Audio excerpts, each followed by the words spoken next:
هر یو ښکلی لکه بوت د سومنات شي، هر یو ښکلی لکه بوت د سومنات شي، چې جانان یې کمه مینه پکې قات شي. او د حساس ضمیر خاوند یم صاحبه، په وړه وړه خبره مې زړه مات شي. د حساس ضمیر خاوند یم صاحبه، په وړه وړه خبره مې زړه مات شي. او د دنیا د چارو لاس کله وکاږي، چې د ښې بدې نه وځي د جومات شي. او موږ بې وسه یو د مینې کمې نشته، دا زمونږ قسمتونه دې میرات شي. موږ بې وسه یو د مینې کمې نشته، دا زمونږ قسمتونه دې میرات شي. او چې مین شي نو د لا د باده وځي، د چنار په شان سړی وي خرامات شي. او عبید جانه چې د قام د غم خلاص شي، او بیا ژوند ته را جوړیږي نو وفات شي. السلام علیکم ورحمت الله وبرکاته.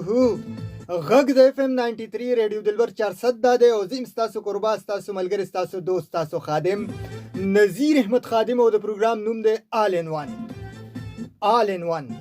اوریدونکو د خپل خالق مالک او رازق نه د امید لرم چې تاسو به ښه خوشاله به د صحت او د عزت په جامه به یو ژوند به انجوای کوئ، او د ژوند نه به د خپلې برخې خوشحالۍ خوندونه ښایستونه ښکلاګانې رڼاګانې مزې او چرچې اخلی، چې چېرته هم یې که سخر کری او که کور یې، که سخر کری او که کور یې. اوس د سخر کور پسې هم شعر رایاد شو. دې سره اوس څه وکړمه؟ وی رشتې دي ټولې معززه رشتې دي ټولې معززه رشتې، د مور او زوی پکې خوږه رشته ده.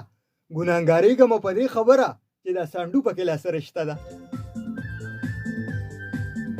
نو بالکل اوریدونکو، کوم ځای کې چې زما غږ زما آواز خورېږي، کوم ځای کې چې تاسو FM 93 ریډیو دلبر 400 ټیون کړی دی، زما غږ اورئ، آواز اورئ، سپیشلی زما غ مینوال، زما غ لیسنر، زما غ رونه، زما غ خویندې، زما غ کشران، زما غ مشران، چا چې ماته انتظار کړی دی. نو تاسو لا سوچت کې تاسو کې ماته تاسو کې انتظار چا کړی دی؟ چا په زړه کې دا وی چې نذیر احمد خادم به راځي، او د هفتې د اتوار شپه ده، د هفتې ورځ ده، د 10 نه 11 بجو پورې به موږ له آل ان ون شو راوړي، او په هغې کې به هر څه، په هغې کې به د زمیندارو خبرې موږ ډسکس کوو، په هغې کې به د سټوډنټس حوالې سره خبرې ډسکس کېږي. لکه دا د FM 93 واحد داسې پروګرام دی چې په دې کې ټول پارټیسیپیشن کولی شي، چې د چا کومه سپیشیالټي ده. یوسف جان لالا خبره راته رایادېږي. اوریدونکو زما ذهن کې کمال دا دی چې دې ته په لړۍ خبرې راځي. داسې کار شي یوسف جان لالا یو کس پسې تلي، هغه چې کوم دی نو ځان خپل نوم سره پروفیسر لیکلي او دم درود کوي، جعلي پیري. نو تپوس تیو کې یوسف جان لالا ته تپوس کې په دیوال کلمه لیکل شوې ده، دا راته تیره که شابه. نو هغه داسې ډېر کوشش وکړو خو وی نه ویلی شي.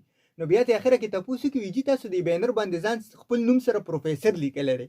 نو ته یې چې تعویض کې پروفیسر هم کنه لالا وته وی ښه چې لکه یو سړی تازي سپې ښه جنګي، هغه په هغې کې پروفیسر دی. یو سړی کولانګي بانګي ښه جنګي، هغه هغې کې پروفیسر دی. یو سړی چې کوم دی نو هغه ګولډانګ ښه جنګي، نو مړزان جنګي، نو هغه هغې کې پروفیسر دی. لکه ته تعویض کې پروفیسر یې.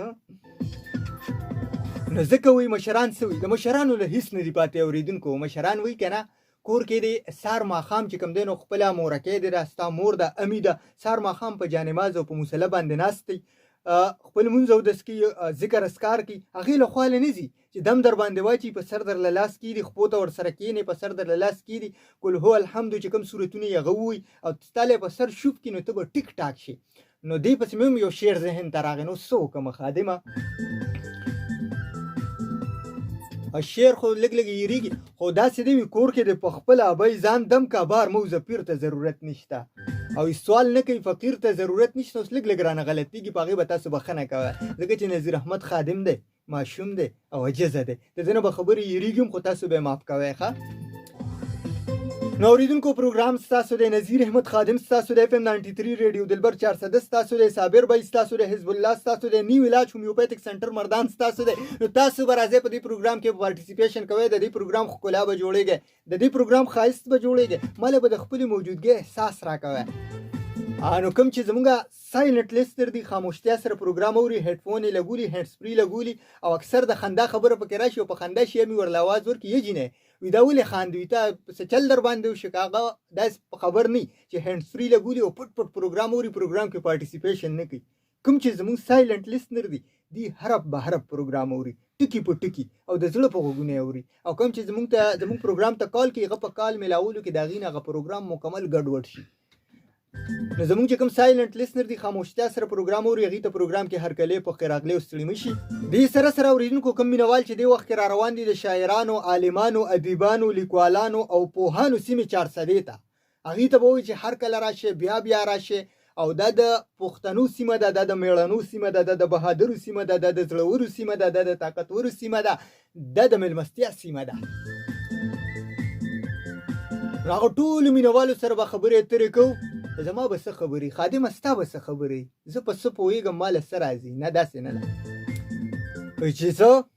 چې زه د امن او ښکلا خبرې کومه، چې زه د امن او ښکلا خبرې کومه، که هر څه وي خو رښتیا خبرې کومه. په تیارو کې د رڼا خبرې کومه، په تیارو کې د رڼا خبرې کومه. دا خو ځکه برملا خبرې کومه، او چې د عدم تشدد په لار روانو، زه د داسې یو بابا خبرې کومه، او د خپل دور د یزید مخ ته ولاړ یم، او ښه ښکاره د کربلا خبرې کومه، او د حمزه بابا د مینې برکت دی، د حمزه بابا د مینې برکت دی. یم غلام خو د آقا خبرې کومه، او چې په فکر حمزوي یم جانانه، بیا به ښکلې او صفا خبرې کومه. زما خبرې مکمل سپینې دي. هر چا با چې څه کم حقیقت ہی کنا، جو دیکھتا ہوں وہی بولنے کا عادی ہوں، میں اپنے شہر کا سب سے بڑا فسادی ہوں.